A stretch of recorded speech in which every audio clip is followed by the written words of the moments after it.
Okay, so we just pulled up to MSR Houston. We're still street driving the race car, of course. And I want to show you kind of what's going on. We got the Holden Ute over here apart, the Mustang's apart right over there, and they had to do a clutch in this thing. So we have a little bit behind the scenes stuff. I kind of show you what we got going on out here.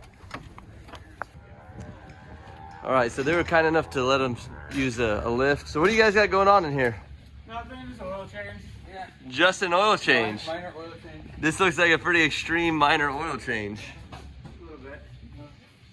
We do have to do an oil change though. So what came out of it? This one? Yeah. Is it supposed to be blue on the backside? No, it's not probably, but Wow. bam!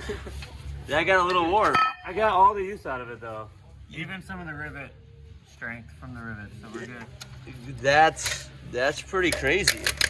Was it slipping or anything, or what? When it finally came out, I could put it in any gear and get on it, and it just fucking went to the moon. So So that's not a good one. no, A couple hot spots. yeah, a little bit. All right, so this is what a Corvette looks like underneath, because I've actually never seen one or been underneath one. Dirty Corvette, very, very. This dirty. is the dirty Corvette underneath. So the torque tube, you guys gotta pull the torque tube out, right? We're just putting it back in. And then what do these springs do down here? Pull back off. Okay, so simple. This is crazy. And the axles are all apart. That's all melted. So there's definitely some wiring and stuff going on in here, but yeah, this is basically what it looks like underneath. So you gotta pull this off. So hey, so this goes directly like to the back of the block, to right? do it like the cheater way, we just drop the subframe, we pull it on the back with the torque tube still connected to the transmission. So is the clutch back here? No, the clutch is right here, in the bell Oh, so the clutch is in the bell yeah. housing. So we Okay. remove the torque tube, pull it back far enough to get the slave out of there, so then we can drop the bell housing out, change the clutch, put the bell housing back in. Why is it all welded back together up there? I don't know, somebody else did that, Ben Hobson. Oh, someone else, Ben Hobson. Most likely. Connected to my chin bone. So how's your vet doing? I have a rebuilt gearbox I'm about to put in. Where is it? My rebuilt gearbox in the back of the truck. No, I mean, where's your vet? All right, so we got one vet here. This vet, you go through this shop. Check this out. Oh, a real car. What's up, man? So check this out. We got 1Z. This one needs a transmission as well, which is this transmission. So that's something getting worked on. And then boom, we have this vet also getting a transmission. So this is the take your transmissions out race day here at MSR Houston. So hey, look, there's even a Z3 way out there. Let's see if I can zoom into that. Woo. Okay, guy. So what happened to yours? Oh yeah, transmission in the back. So he literally pulled everything out of it to get that thing going. Well, it's a new, yeah, they pulled the box out. So literally, I didn't actually it sounds weird, but I didn't break anything. I just pulled up at the line, went to take off, and the car just wouldn't come out at first. And all it is this tiny little, might still be over here.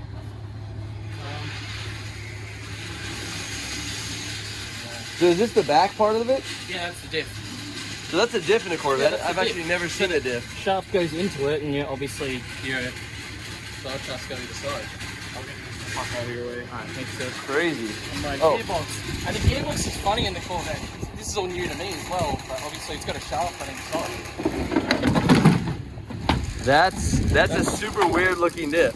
Or I mean trans. Yeah, that's the whole T56. But it's the T56 missing the back half. The back half is the diff. Yeah, so the tail shaft is the diff. Yeah. That's so weird. Bolt straight on that end. That's so weird. Yeah. It's all totally new to me. Yeah, I mean, new to me too. That's why I'm over here asking, because I'm sure most people have no idea. There's also our ice drifting cars.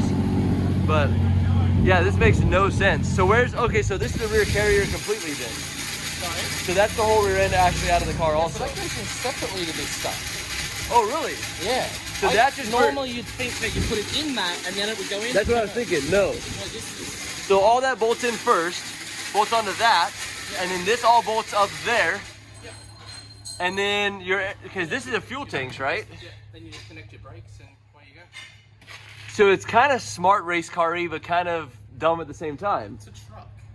I feel like they're a really race car-y, but then they're like a truck because you can just These big chassis rails. Yeah. Like a kit car. You know what I mean? And then the rest gets fiberglass. Like you can just take all of that can all come off. That's why you see people turning these things into buggies.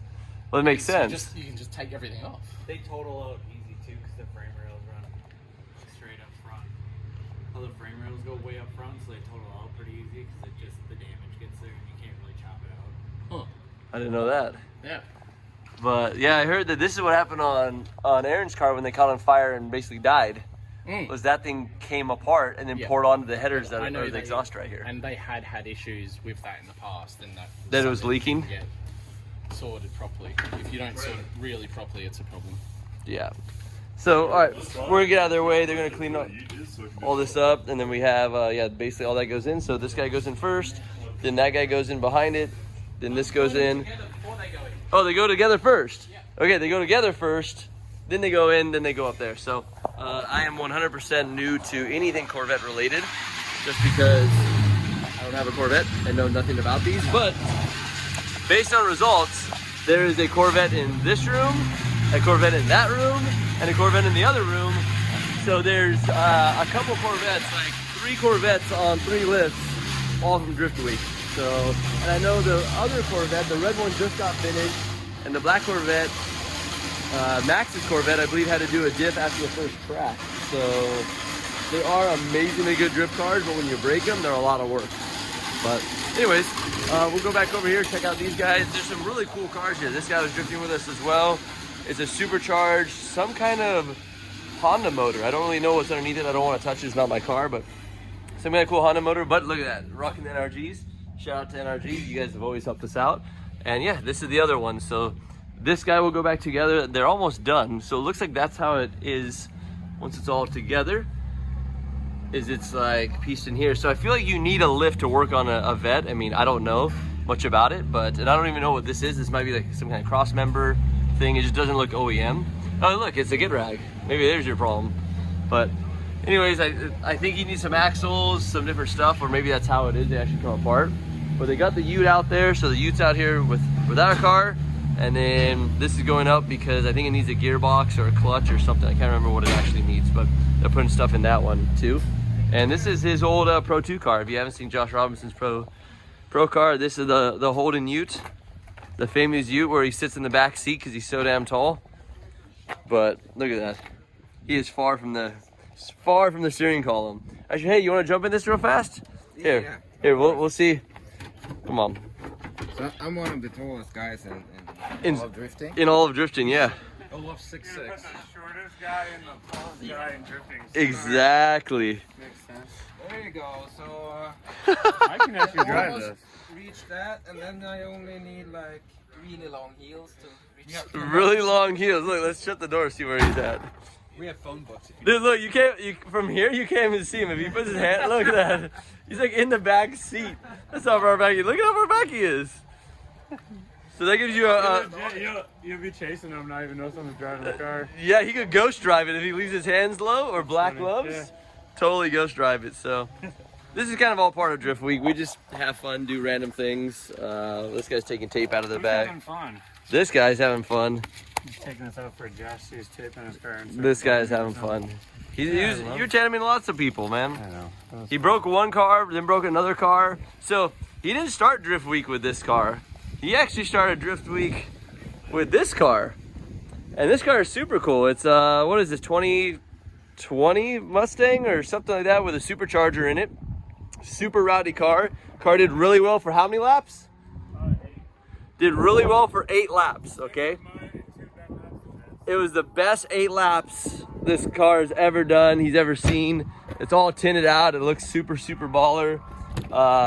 Inside, it has all like OEM Recaro seats, great leather, suede, whatever. It has e-brake, hydro, all that stuff. So super well put together car.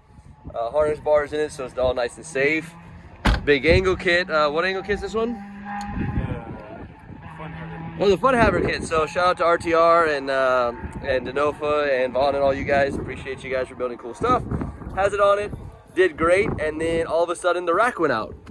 So then they swapped racks, put a new rack in it. He made what, 2 or 3 laps again? Yeah, about 6 laps, 6 to 8 laps. 6 to 8 laps. Then another rack went out. So now they're on rack 2, trying to figure it out. Then we realized maybe it's not a rack, maybe it's a programming issue. So we bring it to Ford. Ford goes to program it. They plug it in. They can't get in the box. They can't tune it. They were kind of fighting with it. They called, who they call, Roush? Roush Performance actually helped us out. And what was the other one? VMP?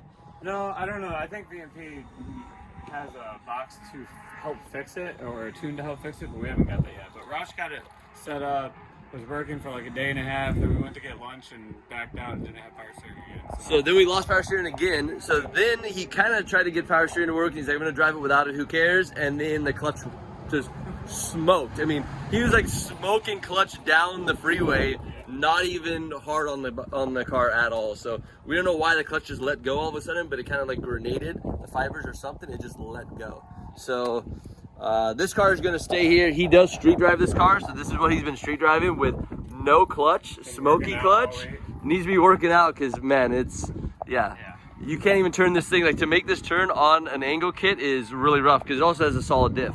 So it's very, very, very difficult. But this is one of the last Mustangs that's still running, so that's a good sign too. One of two, yeah. Elliot's is still running. Yeah, Elliot's is still running. This one's still running. Ben's is not running anymore, but he'll get that back together. So we're good. It's supercharged. How much power does this one make? Like 650. So 650, super rowdy, no power steering, and now blown clutch. So this car is getting worked on. That car is getting worked on. That car in there is getting worked on. This car up there is getting worked on. So I feel like today's pretty much a let's get everything together for this weekend, because this weekend's going to be pretty hardcore. We have a full day of rain tomorrow, so we got to get the cars together, ready for the rain tomorrow, and then Sunday is full competition and farewell party and everything else. So there's going to be a lot going on. So if you guys are around Grand Sports, Texas tomorrow, come on out. We're going to be doing ride-alongs and all kinds of stuff. In the rain, it might not be great, but it's still fun for us to drive in the rain because I need a lot of rain practice. This guy lives up in the rain, so the only thing he drives in is the rain. But I need some rain practice, so we're gonna get that going on. And then Sunday is comp, so comp should be super fun. So come out and hang out with comp, and see you guys out there. So thank you for watching these. Like I said, I'm gonna try and do this more often because I forget that yes, even though it's normal for me, it's not normal for other people. This guy, look at this short guy. Dude, this short Aussie guy, man. What are you doing? What are you looking for? What are you doing? There's no leaves over here, bro. What are you looking for? Are you looking for some leaves over there? Man, we call this guy the giraffe because I feel like he's always looking for leaves up top.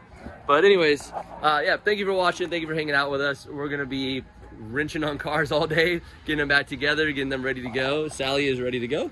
And yeah, we'll see you guys in the, probably, we'll do another video tomorrow, probably in the drift, in the rain. So enjoy. All right, so the Corvette is good, but now we have no reverse in this thing. So we gotta try and get it all the way back up in here. We try pushing it. We're using a Lemons car. It's a Saturn. Trey! Here we go! Look at that. This is great.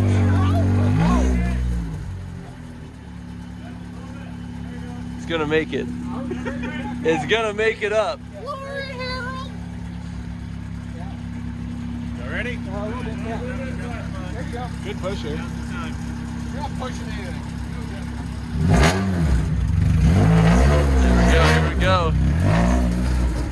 Right, daybreak! Don't worry about it. It's self-adjusting. It just fucked your radiator. No, I'm just kidding. It's all right. It's good. Bass bar's good. Alright, let's go. All right, keep going. Look at that.